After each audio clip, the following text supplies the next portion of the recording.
जय श्री राम मित्रों, माघ माह के कृष्ण पक्ष की एकादशी तिथि को मनाए जाने वाला व्रत खटतिला एकादशी व्रत के नाम से जाना जाता है।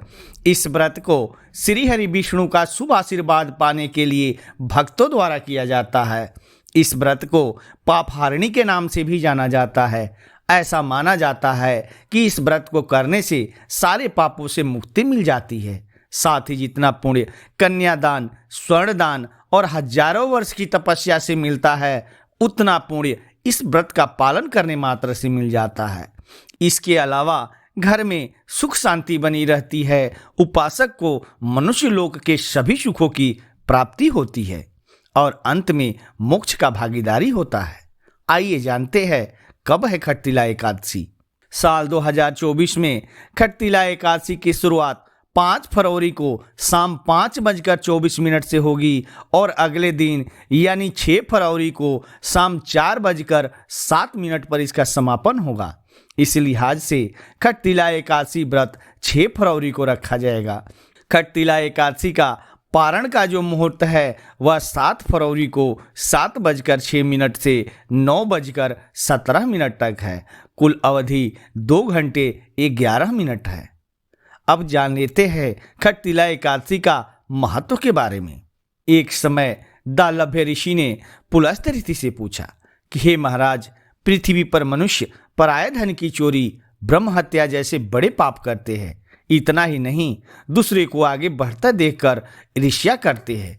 इसके बाद भी उन्हें नरक प्राप्त नहीं होता। आखिर इसका कारण क्या है? ये लोग ऐसा कौन सा दान और पुण्य का कार्य करते हैं जिनसे उनका पाप नष्ट हो जाता है? जरा इसके बारे में विस्तार से बताइए।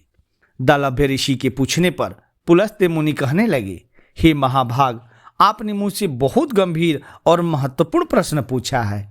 इस प्रश्न से संसार के जीवों का लाभ होगा। इस राज को तो ब्रह्मा, विष्णु, महेश और इंद्र आदि भी नहीं जानते हैं, लेकिन मैं आपको यह गुप्त भेद जरूर बताऊंगा। उन्होंने कहा कि माघ मास जैसे ही लगता है तो मनुष्य को स्नान आदि करके शुद्ध रहना चाहिए।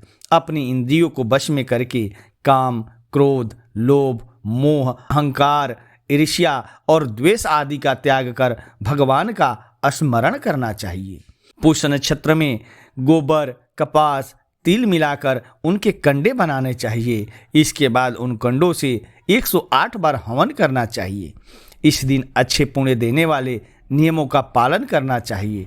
एकादशी के अगले दिन भगवान को पूजा आदि करने के बाद खिचड़ी का भोग लगाएं। खटतिला एकादशी व्रत का बड़ा ही महत्व है। माघ माह को भगवान श्री हरि विष्णु का सबसे प्रिय महीना बताया गया है। इसी महीने में खटतिला एकादशी व्रत का पालन किया जाता है। इस दिन जो भी उपासक भगवान विष्णु की सच्चे मन से उपासना करता है, उसे मनवांछित फल की प्राप्ति होती है। इस दिन दान पुण्य करने का भी विशेष महत्व है।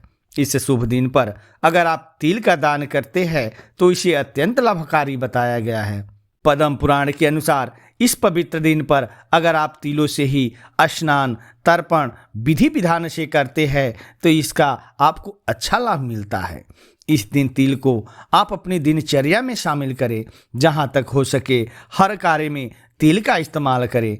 तिल के प्रयोग के कारण ही इसे खटतिला एकादशी कहा जाता है। इस एकादशी को पुण्य कार्य और ईश्वर के प्रति समर्पित होने का सबसे महत्वपूर्ण दिन माना जाता है। आइए जान लेते हैं खटतिला एकादशी पर तिल का महत्व। खटतिला एकादशी का नाम ही तिल का शब्द से जुड़ा हुआ है। खटतिला पर तिल का महत्व सर्वव्यापक है और हिंदू धर्म में भी तिल को बहुत पवित्र माना गया है। कोई भी पूजा तिल के बिना अधूरी होती है।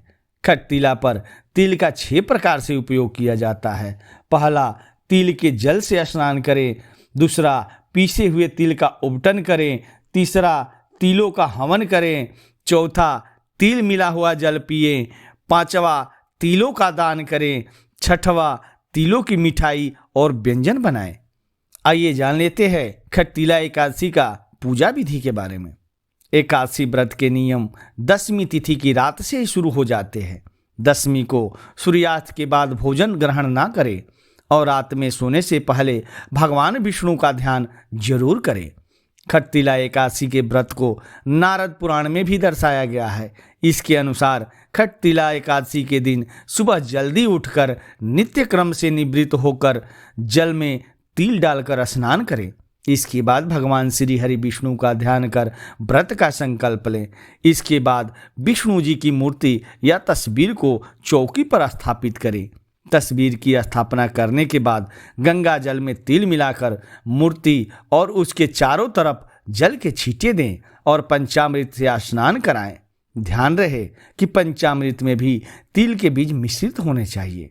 इसके बाद घट स्थापन करें। घट स्थापन के बाद देसी घी का दीपक जलाएं और फूल अर्पित करें। इसके बाद भगवान विष्णु की धूप और दीप से आरती उतारें और विष्णु सहस्त्र नाम का जप करें। खटतिला एकादशी के इस पवित्र दिन पर भगवान श्री हरि विष्णु को तिल जरूर भोग लगाएं। साथ ही तिल का दान करना भी अत्यंत लाभकारी होता है। ऐसा माना जाता है कि इस दिन आप जितने तिल का दान करते हैं आपको उतने ही दिन स्वर्ग में रहने का अवसर प्राप्त होता है। पारण के समय कुछ विशेष बातों का ध्यान रखना चाहिए। खटतिला एकादशी व्रत को समाप्त करने के बाद भोजन करने की विधि को पारण कहा जाता है। ध्यान रहे कि द्वादशी तिथि समाप्त होने से पहले पारण करना अति आवश्यक है। द्वादशी तिथि के भीतर पारण न करना पाप करने के समान होता है। व्रती को व्रत तोड़ने से पहले हरिवासर समाप्त होने की प्रतीक्षा करनी चाहिए। हरिवासर द्वादशी तिथि की पहली 1/4 अवधि को कहा जाता है। व्रत तोड़ने के लिए सबसे उपयुक्त समय प्रातःकाल यानी सुबह का होता है। व्रत करने वाले उपासकों को मध्याह्न के दौरान व्रत तोड़ने से बचना चाहिए। कुछ कारणों की वजह से अगर कोई प्रातःकाल पारण करने में सक्षम नहीं है तो उसे मध्याह्न के बाद पारण ही करना चाहिए। कभी कभी एकादशी व्रत लगातार 2 दिनों का हो जाता है। ऐसी स्थिति में अस्मार्थ परिवारजनों को पहले दिन एकादशी व्रत करना चाहिए। दूसरे दिन वाली एकादशी को दूजी एकादशी कहते हैं। इस दिन सन्यासियों, विधवाओं और मोक्ष प्राप्ति के इच्छुक श्रद्धालुओं को दूजी एकादशी के दिन व्रत करना चाहिए। जब जब एकादशी व्रत को 2 दिन होता है तब तब दूजी एकादशी और वैष्णव एकादशी एक ही दिन होती है। भगवान विष्णु का प्यार और स्नेह के इच्छुक परम भक्तों को दोनों दिन एकादशी व्रत करने की सलाह दी जाती है। मित्रों, यह जानकारी आपको कैसा लगा? अगर यह जानकारी आपको अच्छा लगा हो तो प्लीज़ चैनल को सब्सक्राइब करके एक लाइक जरूर करना। धन्यवाद।